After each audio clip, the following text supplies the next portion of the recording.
안녕하세요. 이상큐브입니다. 옛 소련에서 나란히 독립한 코카서스 산맥 남쪽의 두 나라 아제르바이잔과 아르메니아가 교전을 벌이고 있습니다. 정확한 피해는 집계가 어렵지만 양측을 합쳐 군병력만 수백 명 사망한 것으로 추정됩니다. 대부분의 서방 선진국들이 양측에 똑같이 휴전을 요구하는 가운데 유독 프랑스의 행보만 남다릅니다. 분명하게 아르메니아 편을 들고 있기 때문입니다. 아르메니아의 영토는 한반도의 13.5%에 불과하고 인구도 서울 인구의 3분의 1에 불과한 작은 나라이지만 기독교 역사가 국제사회에서 차지하는 존재감은 작지 않습니다. 로마보다도 앞선 서기 301년에 최초로 기독교를 국교로 공인한 국가이고 구약 성경 등장인물인 노아의 방주가 도달한 것으로 알려진 아라라트 산을 국가문장 한가운데 새길 정도로 기독교 색채가 짙은 나라입니다. 이렇게 아제르바이잔 영토 내에 아르메니아인들이 거주하고 있는 나고르노 카라바흐 지역에서 아제르바이잔과 아르메니아인들의 분쟁이 일어나자 에마니엘 마크롱 프랑스 대통령은 터키가 아제르바이잔을 지원하고 있다거나 시리아의 지하디스트가 아제르바이잔군에 가담했다며 이슬람 세력을 비난하고 있습니다. 프랑스가 아르메니아 편을 드는 이유는 끈끈한 양국 간 역사가 있기 때문입니다. 프랑스와 아르메니아가 밀접한 관계를 맺게 된 시발점은 12세기에서 14세기에 전개된 십자군 전쟁입니다. 유럽의 십자군이 예루살렘을 공격하기 위해 출정할 때 아르메니아인들이 거주하는 킬리키아는 중요한 길목이었습니다. 서유럽 기독교의 군대가 예루살렘으로 가는 길에 아나톨리아와 킬리키아로 진군에 들어왔습니다. 킬리키아의 아르메니아인들은 프랑크 십자군을 강력한 동맹으로 얻게 되는데 이들의 지휘자인 고드프로아 드부이용은 아르메니아인들에게 구원자로 여겨졌습니다. 당시 군주였던 코스탄딘 1세는 이 십자군 원정을 절호의 기회로 생각했습니다. 킬리키아에 남아있는 동로마의 요새들을 제거함으로써 자신의 킬리키아 지배를 확고히 하려는 계획이었습니다. 킬리키아에서의 직접적인 군사행동과 안티오키아와 에데사, 트리폴리의 십자군 국가들이 세워지는 등 십자군들의 도움으로 아르메니아인들은 킬리키아를 동로마인들과 투르크족으로부터 벗어나게 했습니다. 또한 아르메니아인들은 십자군을 원조했는데 당시의 교황이었던 그레그리우스 13세가 그의 로마 교회사에 다음과 같이 저술했습니다. 아르메니아인들이 교회와 기독교 세계에 보여준 선한 행동 중에 특히 강조되어야 할 것은 기독교 군주들과 전사들이 성지를 되찾기 위해 나섰을 때 아르메니아인은 어떤 족속이나 국가도 보여주지 못한 열정과 기쁨, 믿음으로 십자군에게 군마와 식량을 제공하고 인도해 주었다는 것이다. 성전 동안 아르메니아인들은 대단한 용맹과 충성으로 전사들을 도왔다. 십자군은 그들의 아르메니아 동맹군에게 감사하는 뜻에서 코스탄딘을 백작과 남작의 칭호로 예우해 주었습니다. 이후 아르메니아인들과 십자군은 서로 빈번하게 통혼하면서 협력관계를 강화시켰습니다. 또한 당시 아르메니아 왕들은 십자군을 도와주는 대가로 프랑스와 무역을 늘릴 수 있었다고 합니다. 이때부터 양국 간 인적 교류가 늘어나기 시작해 아르메니아인들이 하나둘 프랑스에 와서 살기 시작했습니다. 17세기에 아르메니아인이 파리에서는 커피숍을, 마르세유에서는 인쇄소를 차렸다는 기록이 있습니다. 나폴레옹이 아끼던 보디가드 중에서도 아르메니아 전사가 있었다고 합니다. 19세기에는 교육을 목적으로 프랑스로 이주하는 아르메니아인들이 많았다고 합니다. 아르메니아 이주민 역사를 연구한 학자들에 따르면 1차 대전 직전까지 약 4,000명의 아르메니아인들이 프랑스에 살고 있었다고 합니다.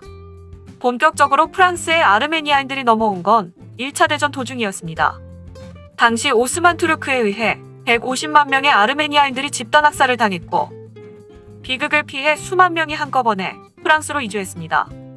2차 대전 때는 프랑스의 레지스탕스 운동에 아르메니아 출신 이주민들이 가담했습니다.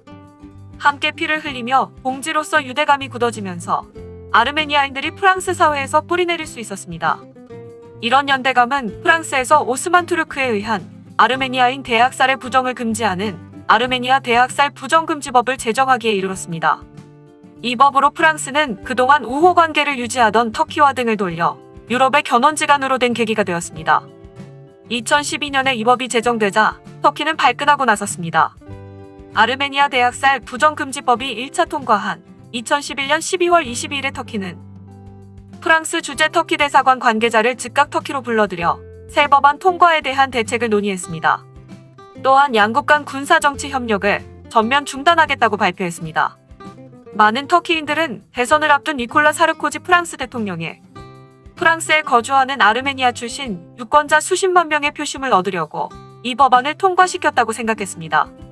터키의 에르도안 대통령은 1945년에서 62년까지 알제리 독립운동에서 사망한 알제리 국민의 15%는 프랑스에 의해 학살당했고 1994년에도 80만 명에 달하는 르완다 국민이 희생됐다며 폭력으로 얼룩진 프랑스의 과거사를 공격했습니다. 이와 더불어서 터키는 오스만 투르크가 아르메니아인들을 이주시키는 과정에서 굶주림과 질병 등으로 다수의 사망자가 발생했을 뿐 의도적인 학살은 없었다고 주장하고 있습니다. 또한 볼칸 보즈키르 터키 외교위원회 회장과 오스만 코르티르크 전 프랑스 대사도 파리를 방문해 사르코지 대통령의 외교 고문인 알랑 주페, 당 다비드 레비트와의 면담 자리에서 프랑스 정부의 이번 결정에 대한 불편한 심기를 그대로 표출했습니다. 하지만 프랑스는 눈 하나 깜짝하지 않고 이 법을 통과시켰습니다. 지금까지 중동의 강자인 터키 정부의 입장은 국제무대에서 80년 넘게 정설로 통했습니다.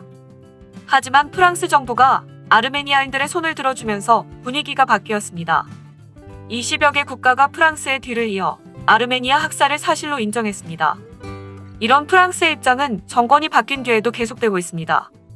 에마뉘엘 마크롱 프랑스 대통령은 작년에 매년 4월 24일을 아르메니아 학살을 기리는 날로 정했다고 공식 발표했습니다. 이에 분노한 에르도안 터키 대통령은 곧바로 아르메니아 학살의 날 제정을 주도한 에마뉘엘 마크롱 대통령을 정치 초심자라고 비판하며 잘못된 결정을 철회하라고 요구했습니다. 이처럼 프랑스는 약 50만 명에 이르는 아르메니아계의 표를 의식했는지는 모르지만 어쨌든 터키와의 관계를 악화시키면서까지 이러한 법을 제정한 것을 보면 프랑스의 아르메니아에 대한 연대는 대단한 것처럼 보입니다. 현재 프랑스인에서 아르메니아계는 약 50만 명으로 추정되며 유럽의 아르메니아 사회 중에서 가장 크다고 알려졌습니다. 아르메니아 인구가 300만 명이라는 점을 감안하면 상당한 규모입니다. 아르메니아계 프랑스인들은 음악과 스포츠 문학 등 예체능 분야에서 두각을 나타낸 이들이 많습니다.